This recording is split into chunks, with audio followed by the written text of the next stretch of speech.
Assalamualaikum warahmatullahi wabarakatuh. Halo guys, perkenalkan nama saya Nazwa Audina Putri dengan NIM 2348401016. Di sini saya akan menjelaskan beberapa obat yang termasuk ke dalam golongan antibiotik. Sebelumnya, apa sih antibiotik?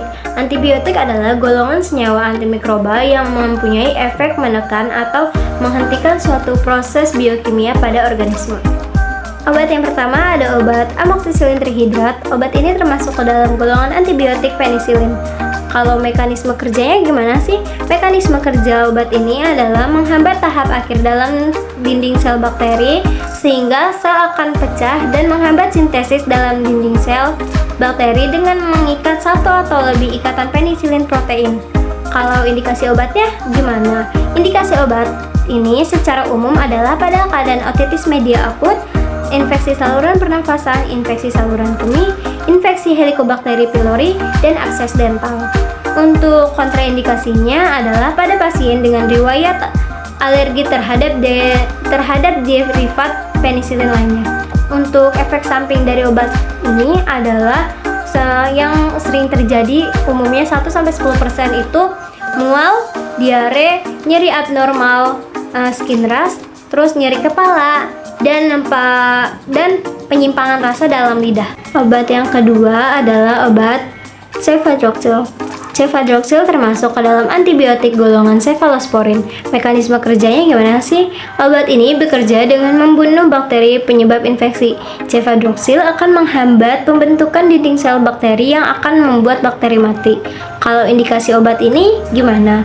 Cefadroxil digunakan untuk mengobati infeksi tertentu yang disebabkan oleh bakteri seperti infeksi pada kulit, tenggorokan, dan saluran kemih.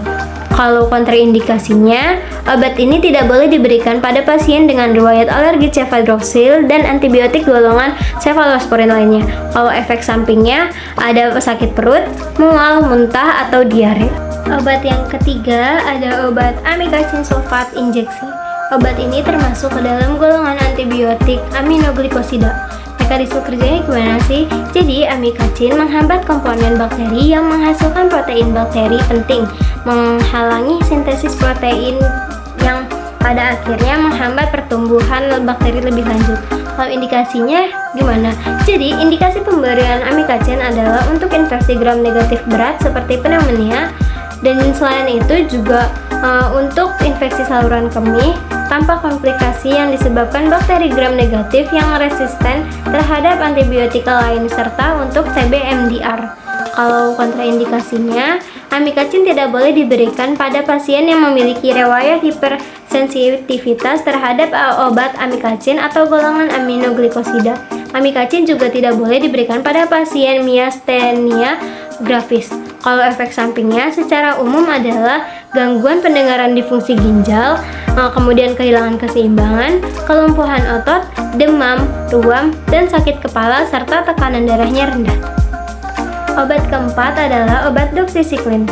Obat ini termasuk ke dalam golongan obat antibiotik tetracycline. Gimana sih mekanisme kerja obat tersebut? Jadi obat ini bekerja dengan cara menghambat pembentukan protein dalam bakteri.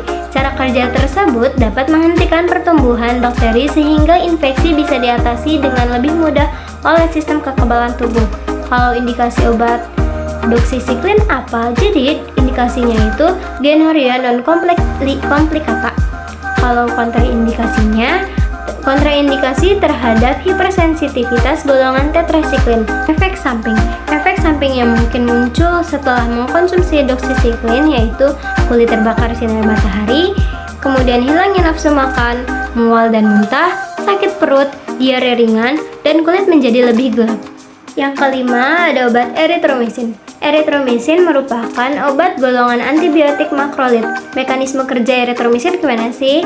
Jadi, erythromycin menghambat sintesis protein dengan mengikat subunit ribosom 50S organisme rentan yang mengakibatkan penyumbatan transpeptidasi.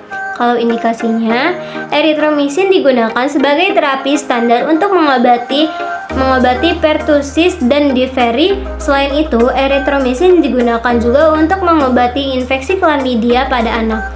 Kalau kontraindikasinya, erythromycin kontraindikasi diberikan kepada seseorang dengan riwayat alergi atau hipersensitivitas terhadap komponen dari obat ini.